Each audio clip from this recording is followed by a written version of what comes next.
तारीख थी 22 अगस्त 2016। शाम होते होते एक खबर पूरे फिरोजाबाद शहर में आग की तरह फैल जाती है। यह खबर थी शहर के सबसे बड़े कारोबारी के इकलौते बेटे के गायब होने की। परिवार से लेकर पूरा प्रशासन गायब हुए लड़के की तलाश में लग जाती है, मगर उसका कहीं भी अता पता नहीं चलता है। इसी बीच परिवार वालों को मोबाइल पर एक मैसेज मिलता है। मैसेज पढ़ते ही हर कोई शॉक्ड रह जाता है। लड़का किडनैप हो गया था। यह हाल के दिनों की सबसे बड़ी किडनैपिंग थी और फिरौती की डिमांड काफी बड़ी थी, पूरे 10 करोड़ रुपए और 30 किलो सोना। मामला पुलिस तक जाता है और फिर इस पूरे केस में कुछ ऐसा होता है कि हर किसी के पैरों तले जमीन खिसक जाती है।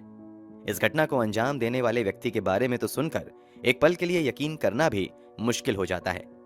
तो आखिर केस की पूरी कहानी क्या है, आगे इस केस में क्या कुछ होता है और इस अपहरण कांड को अंजाम किसने दिया था और फिलहाल इस केस की स्थिति क्या है, चलिए जानते हैं सब कुछ सिलसिलेवार तरीके से। इस केस को जिसने भी अंजाम दिया था उसके बारे में जानना आपके लिए भी बेहद जरूरी है। इस पूरे घटना को अंजाम देने की वजह और भी भयावह थी, तो वीडियो में अंत तक जरूर बने रहें। चलिए अब कहानी शुरू करते हैं। ये पूरी कहानी उत्तर प्रदेश के फिरोजाबाद शहर की है। देश में सबसे ज्यादा चूड़ी का कारोबार फिरोजाबाद में ही होता है। यही वजह है कि फिरोजाबाद को सुहाग की नगरी भी कहा जाता है। इसी फिरोजाबाद में अतुल मित्तल नाम के एक बहुत बड़े बिजनेसमैन भी रहते हैं। इनकी गिनती शहर के सबसे बड़े चूड़ी कारोबारियों में की जाती है। इन्होंने रियल एस्टेट में भी अच्छा खासा पैसा इन्वेस्ट किया हुआ है। अतुल मित्तल का एक बेटा भी था जिसका नाम आदित्य मित्तल था। शुरुआती पढ़ाई लिखाई स्थानीय स्तर पर ही करने के बाद आदित्य बेंगलोर जाकर क्राइस्ट यूनिवर्सिटी से एमबीए तक की पढ़ाई पूरी करते हैं और फिर 2014 में वापस फिरोजाबाद आ जाते हैं। यहां आकर वो अपने पिता द्वारा स्थापित किए गए ओम ग्लासेस नाम की कंपनी में ही जिम्मेदारी संभालना शुरू कर देते हैं। पूरे परिवार की जिंदगी बहुत अच्छी चल रही थी, किसी चीज की कमी नहीं थी, मगर पूरे परिवार को किसी की नजर लगती है और फिर सब कुछ बदल जाता है। तारीख थी 22 अगस्त 2016। आदित्य मित्तल हर रोज की तरह 22 अगस्त 2016 को भी सुबह के लगभग 8:30 बजे जिम जाने के लिए अपने घर शांति भवन से अपनी कार से निकलते हैं। वो रोजाना टुंडला थाना क्षेत्र के ऑर्किड ग्रीन जिम में जाया करते थे।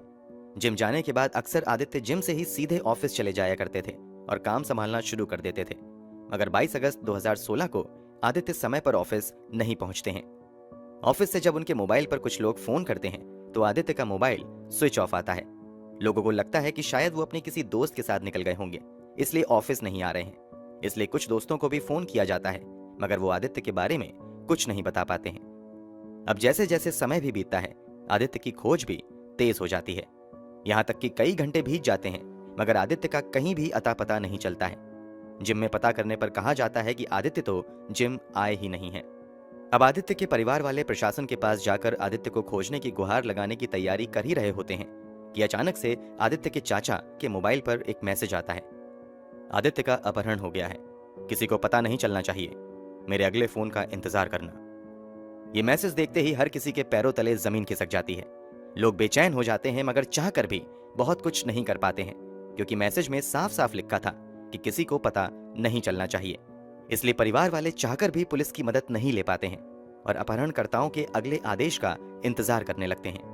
इधर आदित्य की किडनैपिंग की खबर सुनकर आदित्य का एक बेहद ही करीबी दोस्त रोहन सिंगल आदित्य के घर आता है और आदित्य के परिवार वालों को बताता है कि मैंने आदित्य की कार नारखी पुलिस स्टेशन के अंतर्गत आने वाले नागला बीच के इलाके में देखी है। रोहन सिंगल द्वारा दी गई जानकारी के आधार पर 22 अगस्त को ही आदित्य मित्तल की कार बरामद कर ली जाती है। अपहरणकर्ताओं ने अब तक आदित्य के परिवार वालों को अपनी डिमांड के बारे में नहीं बताया था, इसलिए ये सभी बेचैन होकर किडनैपर्स के मैसेज का इंतजार करने लगते हैं। मगर काफी देर तक कोई मैसेज नहीं आता है। यहां तक कि शाम हो जाती है मगर कोई मैसेज नहीं आता है। हालांकि जब अंधेरा कुछ ज्यादा हो जाता है तभी रात में आदित्य के चाचा के पास एक बार फिर से अननोन नंबर से फोन आता है। फोन करने वाला व्यक्ति कहता है कि अगर तुम आदित्य को सही सलामत और जिंदा वापस पाना चाहते हो तो जितनी जल्दी हो सके 10 करोड़ रुपए का इंतजाम कर लो, फिर मैं फोन करके बताता हूं कि क्या करना है। अमूमन किडनैपिंग के केस में 10, 20 या 50 लाख तक की डिमांड की जाती है, मगर आदित्य को किडनैप करने वालों ने पूरे 10 करोड़ रुपए की फिरौती की डिमांड की थी। फिरौती की रकम इतनी ज्यादा बड़ी थी कि आदित्य के परिवार वाले चाहकर भी इतनी बड़ी रकम का जल्द से जल्द इंतजाम नहीं कर पा रहे थे। उधर किडनैपर्स लगातार हिदायत दे रहे थे कि अगर तुम पुलिस के पास गए तो अच्छा नहीं होगा, इसलिए परिवार वाले पुलिस तक भी नहीं जा पाते हैं। थक हार कर परिवार वालों की ओर से अब फिरौती की रकम कम करवाने की कोशिश की जाने लगती है। ये लोग किडनैपर से पैसे कम करने की काफी गुहार लगाते हैं, मगर वो 10 करोड़ से 1 रुपया भी कम करने के लिए तैयार नहीं होता है। कुल मिलाकर परिवार वालों के लिए 10 करोड़ रुपए का इंतजाम करना फिलहाल तो नामुमकिन सा था। दूसरी तरफ किडनैपर्स 10 करोड़ रुपए से कम में मानने के लिए तैयार नहीं था। इसलिए अब आदित्य के परिवार वाले फाइनली पुलिस के पास जाने का फैसला करते हैं। आदित्य के परिवार वाले तुरंत टुंडला थाने में जाकर आदित्य की किडनैपिंग की रिपोर्ट दर्ज करवाते हैं। चूंकि ये मामला बेहद ही हाई प्रोफाइल था, इसलिए पुलिस की कई टीम तुरंत एक्टिव होती है और आदित्य की खोजबीन शुरू कर दी जाती है। रोहन समेत आदित्य के जितने भी करीबी दोस्त थे, सभी से पूछताछ का सिलसिला शुरू होता है, मगर किसी भी दोस्त के पास आदित्य के बारे में कोई जानकारी नहीं होती है। 22 अगस्त का पूरा दिन और रात इसी उथल पुथल में बीत जाता है, मगर आदित्य का कहीं भी अता पता नहीं चलता है। इसी बीच अब 23 अगस्त 2016 को एक बार फिर से किडनैपर्स आदित्य के चाचा से कांटेक्ट करते हैं और इस बार अपनी डिमांड बदल देते हैं। पहले किडनैपर्स ने 10 करोड़ रुपए की मांग की थी, मगर इस बार वो कहता है कि अब मुझे 30 किलोग्राम सोना चाहिए, 30 kg गोल्ड। तुरंत पुलिस को किडनैपर्स की इस नई डिमांड के बारे में जानकारी दी जाती है। पुलिस वाले भी इस डिमांड के बारे में सुनकर चौंक जाते हैं, क्योंकि फिरौती के रूप में गोल्ड की डिमांड इस बात की ओर इशारा कर रही थी कि शायद इस अपहरण को किसी बाहरी गैंग ने अंजाम दिया है, इसलिए वो फिरौती के रूप में गोल्ड की मांग कर रहे हैं। अब पुलिस वाले अपनी जांच का तरीका बदलते हुए कई दूसरे एंगल से जांच शुरू करते हैं, मगर पुलिस वालों को कहीं से भी कामयाबी हाथ नहीं लगती है। इधर पुलिस वाले भी अपनी पूरी कोशिश कर रहे थे, उधर परिवार वाले भी अपने स्तर से बेटे की तलाश जारी रखते हैं। जब परिवार वाले अपहरण से पहले के घटनाक्रमों को याद करते हैं, तो आदित्य की मां को याद आता है कि अपहरण की घटना से ठीक एक रात पहले, यानी 21 अगस्त की रात, आदित्य का दोस्त रोहन उनके घर पर आया था। दोनों ने काफी देर बातचीत की थी। इसी बातचीत के दौरान रोहन आदित्य की मां के सामने ही सुबह रोहन के साथ जिम जाने की भी बात करता है। इस बात के याद आते ही तुरंत अब एक बार फिर से आदित्य के परिवार वाले रोहन से फोन पर बात करते हैं और उससे आदित्य के साथ जिम जाने वाली बात के बारे में पूछते हैं। इस सवाल पर रोहन कोई सटीक जवाब नहीं दे पाता है और तुरंत फोन काट देता है। रोहन की इस हरकत से आदित्य के परिवार वालों का माथा ठनकता है और उन्हें कुछ अनहोनी की आशंका सताने लगती है। अब वो दोबारा फोन करते हैं, मगर इस बार भी रोहन ठीक से बात नहीं करता है। इसके बाद रोहन के भाई को भी आदित्य के परिवार वाले फोन करते हैं, मगर वो भी ठीक ढंग से बात करने की बजाय तुरंत फोन काट देता है। अब शक की सुई घूमकर सीधे रोहन और उसके भाइयों पर आ जाती है। इसलिए आदित्य के परिवार वाले अपहरण की घटना के 2 दिन बाद आदित्य के दोस्त रोहन तथा उसके भाई पवन सिंघल तथा उसके एक और दोस्त अर्जुन पर ही आदित्य के अपहरण का शक जताते हुए टुंडला थाने में ही अपहरण की हत्या की रिपोर्ट दर्ज करवा देते हैं। पुलिस इस एंगल से भी अब जांच पड़ताल शुरू कर देती है कि इसी बीच अपहरण के 3 दिन बाद, यानी 25 अगस्त 2016 की शाम, पास के ही शिकोहाबाद थाना क्षेत्र के भूरा स्थित बूढ़ा नहर में स्थानीय पुलिस को झाड़ियों के बीच एक व्यक्ति की लाश देखे जाने की खबर मिलती है। तत्काल ही उस लाश को निकाला जाता है तो पता चलता है कि ये एक नौजवान की लाश है। शव के हाथ पैर रस्सी से बंधे हुए थे। चूंकि आदित्य के अपहरण की घटना की जानकारी आसपास के सभी जिलों में दी जा चुकी थी और आदित्य की तस्वीरें भी मीडिया में सर्कुलेट हो चुकी थीं, उस आधार पर पुलिस वाले अंदाजा लगाते हैं कि ये किसी और का नहीं बल्कि आदित्य मित्तल का ही शव है। इसलिए शव की शिनाख्त करवाने के लिए आदित्य के परिवार वालों को भी फोन किया जाता है। थोड़ी देर बाद आदित्य के परिवार वाले अस्पताल जाकर उस शव की पहचान आदित्य के रूप में ही करते हैं। मतलब मित्तल परिवार का इकलौता चिराग हमेशा हमेशा के लिए बुझ चुका था। परिवार पर दुखों का पहाड़ टूट पड़ता है। अब तक इस पूरे मामले की जानकारी मीडिया में भी हो चुकी थी और क्योंकि यह शहर के बड़े कारोबारी के बेटे से जुड़ा मामला था, इसलिए शहर भर में यह खबर आग की तरह फैल चुकी थी और लोगों ने प्रशासन पर भी जल्द से जल्द आरोपियों को गिरफ्तार करने का दबाव बनाना शुरू कर दिया था। इसलिए पुलिस और भी तेजी से काम करना शुरू कर देती है और आदित्य के शव मिलने के बाद सीधे उन दोनों को ही उठाती है जिन पर परिवार वालों ने शक जताया था। पहले तो रोहन किसी भी तरह से इस घटना में शामिल होने से इनकार करता है, मगर जब पुलिस वाले अपने तरीके से पूछताछ शुरू करते हैं तो रोहन दिल दहला देने वाली सच्चाई से पर्दा उठाता है। ये सच्चाई दोस्ती के रिश्ते को तार तार करने वाली थी। रोहन सिंघल द्वारा किए गए खुलासे के मुताबिक रोहन भी इस शहर के एक बड़े बिजनेसमैन का बेटा था। रोहन के पिता भी शहर के जाने माने गत्ते के व्यापारी थे। बिजनेस को और बड़ा करने के लिए रोहन आदित्य की तरह ही रियल एस्टेट के बिजनेस में भी उतरने का फैसला करता है और वो एक के बाद एक कई प्रोजेक्ट्स में काफी पैसे लगा देता है। फिरोजाबाद में ही जलसेर रोड पर वो कर्मयोगी नाम का एक रेजिडेंशियल कॉलोनी भी बनाता है। रोहन को इस रियल एस्टेट वाले बिजनेस में तगड़ा नुकसान होता है। जिनसे भी कर्ज लेकर रोहन ने प्रोजेक्ट में पैसा लगाया था, वो अब रोहन पर पैसे वापस करने का दबाव बनाने लगते हैं। रोहन और उसके अन्य साथी अपने स्तर से पैसे जुटाने की कोशिश करते रहते हैं, मगर वो कामयाब नहीं हो पाते हैं। इसी के बाद उनके दिमाग में किडनैपिंग के जरिए पैसे हासिल करने का शैतानी ख्याल आता है। इसी के बाद रोहन अपने पुराने दोस्त आदित्य मित्तल को ही किडनैप करके पैसे ऐंठने का आइडिया अपने दोस्तों को देता है। दरअसल रोहन सिंघल और आदित्य मित्तल की दोस्ती लगभग 1 साल पहले हुई थी। इस दौरान दोनों एक दूसरे के काफी क्लोज हो गए थे। एक दूसरे के घर आना जाना भी इनका होता था।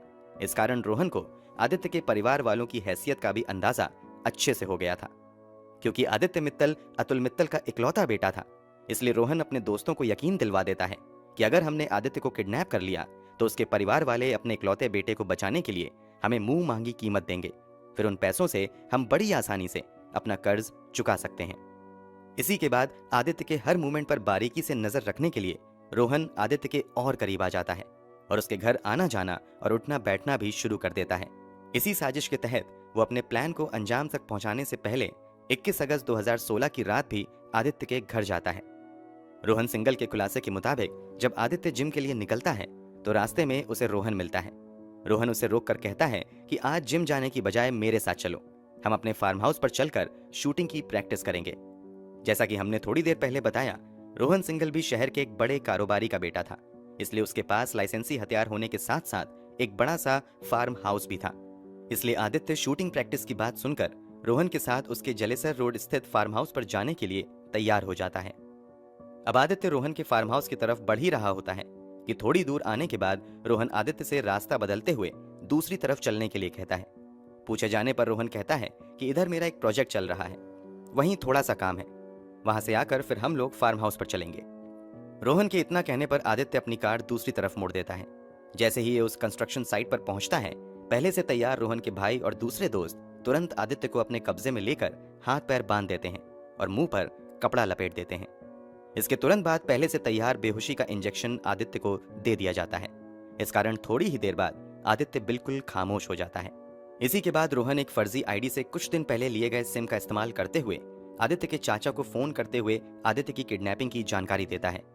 आदित्य के चाचा रोहन की आवाज फोन पर इसलिए नहीं पहचान पाते हैं क्योंकि फोन करने के लिए आदित्य ने वॉइस चेंजर ऐप का इस्तेमाल किया था। रोहन के खुलासे के मुताबिक किसी का भी शक रोहन पर ना हो, इसलिए आदित्य को किडनैप और बेहोश करने के बाद रोहन प्लान के मुताबिक ही आदित्य के घर जाता है और किडनैपिंग की खबर सुनकर अफसोस करने का नाटक करता है। साथ ही आदित्य की कार के बारे में जानकारी देता है। इसके अलावा रोहन लगातार आदित्य के घर आना जाना जारी रखता है ताकि वो परिवार वालों के मूवमेंट को समझ सके और उसी हिसाब से फैसले कर सके। रोहन पुलिस पूछताछ में आगे खुलासा करता है कि यहाँ तक तो उसका प्लान बहुत अच्छा चल रहा था, मगर जब आदित्य के परिवार वाले पुलिस को इस बात की जानकारी दे देते हैं तो मीडिया में भी खबर चलने लगती है। स्थानीय मीडिया में जो आदित्य की तस्वीरें चल रही थीं, वो रोहन के साथ वाली थीं। पुलिस की बड़ी सक्रियता से रोहन को डर सताने लगता है कि अब वो पकड़ा जाएगा और उसका राज खुल जाएगा। इसलिए वो आदित्य को और देर तक बेहोश करने के लिए एक के बाद एक बेहोशी के कई इंजेक्शंस लगा देता है। लगातार इंजेक्शन लगाने का नतीजा होता है कि दवा के ओवरडोज से आदित्य मित्तल की मौत हो जाती है। मौत को दूसरा एंगल देने के लिए ये लोग आदित्य का गला भी दबा देते हैं ताकि जांच का रुख बदला जा सके। आदित्य की मौत के बाद ये सभी लाश को ले जाकर पास के एक नहर में फेंक देते हैं, मगर थोड़ी ही देर बाद लाश बाहर आकर बबूल के झाड़ में उलझ जाती है और जल्द ही पुलिस वालों की नजर में भी आ जाती है। रोहन और उसके दोस्त आदित्य की हत्या करने के बावजूद एक बार फिर से आदित्य के परिवार वालों को फोन करते हुए फिरौती की रकम की डिमांड करते हैं। बाद में वो इस केस को दूसरा एंगल देने के लिए गोल्ड की डिमांड करते हैं। गोल्ड की डिमांड के बारे में पूछे जाने पर रोहन बताता है कि दरअसल उन्होंने जानबूझकर गोल्ड की डिमांड की थी ताकि पुलिस वालों को लगे कि इस अपहरण कांड में कोई विदेशी गैंग शामिल है। रोहन के इस दिल दहला देने वाले खुलासे के बाद पुलिस तत्काल रोहन और उसके एक नौकर पवन लाल को गिरफ्तार कर लेती है। इन दोनों की निशानदेही पर पुलिस वहां भी छापेमारी करती है जहां रोहन को बंदी बनाकर रखा गया था। उस जगह से आदित्य को बांधने में इस्तेमाल किए गए जंजीर और रस्सी को भी पुलिस अपने कब्जे में ले लेती है। इसके अलावा आदित्य को बेहोश करने के लिए इस्तेमाल किए गए इंजेक्शन और दूसरे आइटम को भी पुलिस अपने कब्जे में ले लेती है। पुलिस ने रोहन और पवन को तो गिरफ्तार कर लिया था, मगर पुलिस पूछताछ में रोहन खुलासा करता है कि उसकी इस पूरी साजिश में उसके भाई पवन सिंघल ने भी साथ दिया था, इसलिए पुलिस पवन सिंघल को भी गिरफ्तार कर लेती है।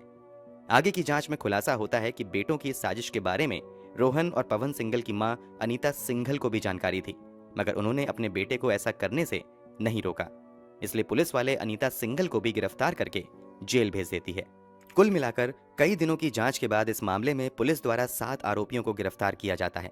गिरफ्तार आरोपियों में आदित्य का दोस्त रोहन सिंघल, राजमिस्त्री हंसराम, गोपाल उर्फ राम गोपाल, मुकेश, रोहन का भाई पवन सिंघल तथा रोहन का दोस्त अर्जुन तथा रोहन की मां अनीता सिंघल शामिल थीं। इन सभी लोगों की गिरफ्तारी के बाद पुलिस जांच आगे बढ़ाते हुए ठोस सबूत जुटाना शुरू कर देती है और फाइनली इस केस की सुनवाई भी स्थानीय अदालत में शुरू हो जाती है। पुलिस द्वारा इस मामले में काफी ठोस सबूत जुटाए जाते हैं तथा बड़ी संख्या में गवाहों को भी कोर्ट में पेश किया जाता है। इस तरह पुलिस द्वारा जुटाए गए पुख्ता सबूत तथा गवाहों के बयान के आधार पर कोर्ट द्वारा अप्रैल 2021 में रोहन सिंघल, पवन सिंघल, रोशन लाल तथा गोपाल को आदित्य मित्तल की किडनैपिंग तथा हत्या का दोषी करार देते हुए उम्र कैद की सजा सुनाई जाती है, जबकि रोहन के दोस्त अर्जुन तथा रोहन की मां अनीता देवी को सबूतों के अभाव में बरी कर दिया जाता है। इन आरोपियों पर 1.5 से 2 लाख का जुर्माना भी लगाया जाता है। फिलहाल सभी अपराधी जेल की हवा खा रहे हैं।